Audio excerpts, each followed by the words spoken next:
বাৰিষাৰে বানত অ বাবু পৰিছেনে মনত তোৰ বাবু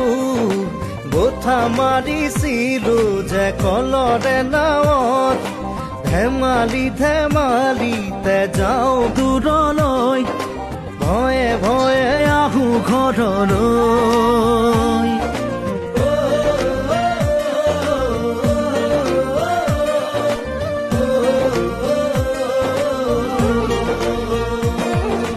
বাৰিষাৰে বানত অ দাদা পৰিছেনে মনত তোৰ দাদা বঠা মাৰিছিলো যে কলৰে নাৱত মিঠা মিঠা কথাবোৰ আছেনে মনত মন যায় উভতি গাঁৱলৈ